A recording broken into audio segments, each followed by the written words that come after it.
Welcome to Jason Sports. I'm your host, Joe Chap. We're talking about the Detroit Pistons because I have not been able to talk about the Detroit Pistons. I've had a lot going on in my life.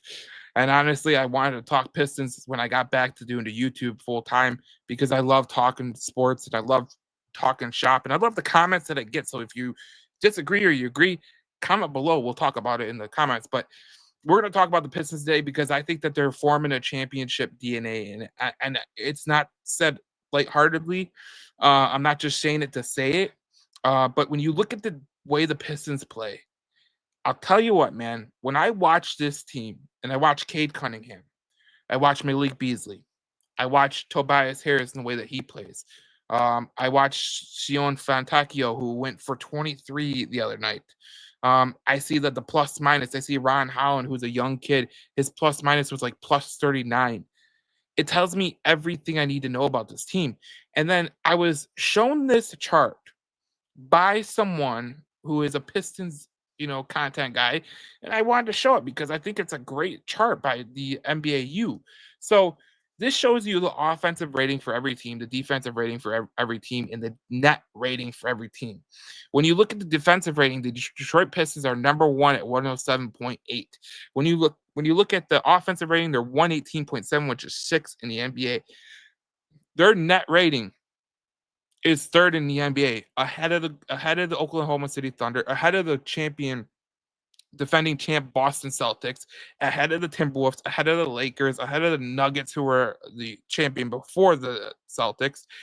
And like, look, I look at that chart and I say, does the eye test show me that this team is for real? And I look at the way they played against Oklahoma City, and I like the calls that went against Detroit, and the way that JB Bickerstaff, you know, called out the refs, which was honestly probably the best thing that he could have done because JB Bickerstaff is more of a calm, cool, collected kind of guy, and for him to call out the refs really shows out to the NBA. Well, I thought it was interesting because on NBA Today on ESPN, Udonis Haslem, a former champion, a former Miami Heat player, he had something to say about the Pistons. I'm going to play that right now. I like those Thundercats out of Detroit. I'm looking at that matchup, and they're sharpening their swords, and they are waiting for this matchup. They are excited about this matchup. Cade Cunningham, Malik Beasley, those guys are ready for this matchup. Jalen Brunson coming in or not, that ankle's not going to be ready till the summertime. We all know that, so he is not going to be healthy. I'm looking at Detroit, and I'm saying this could be a first-round exit for New York. So you see that, and you're like, oh, wait, Udonis Haslem saying this. A guy who he knows the game of basketball. He's not just a talking head. He's a guy who played the game, understands the game.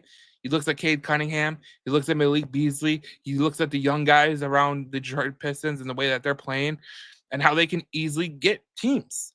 Now, I'm not saying that the Pistons are right now a championship level team, but I think they're building up to be a championship level team. When you talk about being a championship level team, you talk about defensively, how do you perform?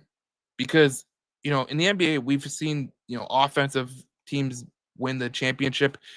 But the last couple of years, even when Golden State was winning it, they won it with a lot of defense. Like your defense still is a major portion of it. And their offensive rating is realistically, it's in the top 10. And your net rating is third. So why can't you think about this team making a run and find, if they get the perfect matchup against a team like the Knicks, who might have Jalen Brunson, who might be hurt, why can't they come up on the Knicks? A lot of times, especially in the NBA, you don't see upsets. It takes a rare occasion, an injury or something of the sort. And I look at the Knicks, and if Jalen Brunson is hurt, and which he is, you've seen in the clip, Udonis Haslem says that ankle ain't going to be ready. Why can't the Pistons upset the New York Knicks? Why can't they upset the New York Knicks? I know people are going to look at it and they're going to go, guys, the Pistons they haven't beat any good teams. When they played the Knicks, they've gotten wally mopped. They've got just wrecked.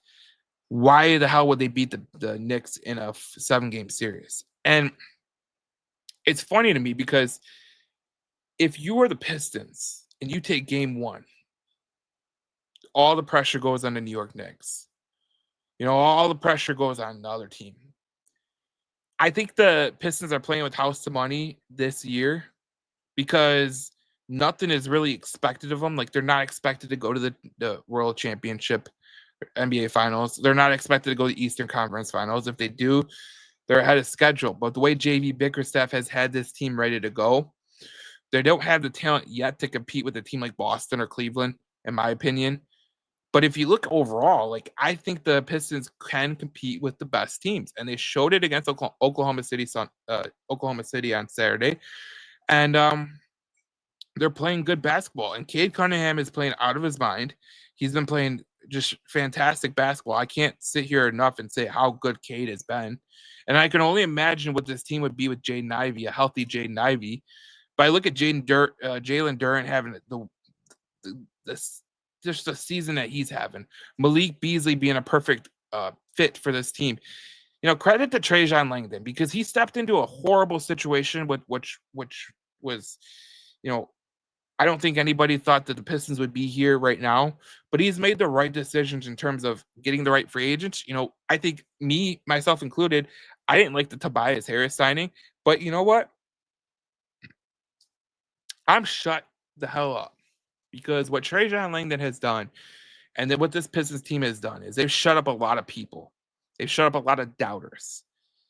I thought for a long time, I thought the Red Wings would be the first team to make the playoffs in the LCA.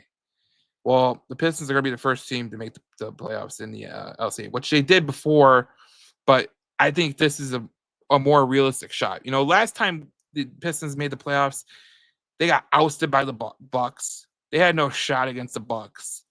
This time I give them a realistic shot to upset someone, to really play well. Because I look at Cade Cunningham, I look at the coach JB Bickerstaff, I look at the way that this young talent and young nucleus is coming together. Malik Beasley, Tobias Harris, Schroeder coming off the bench.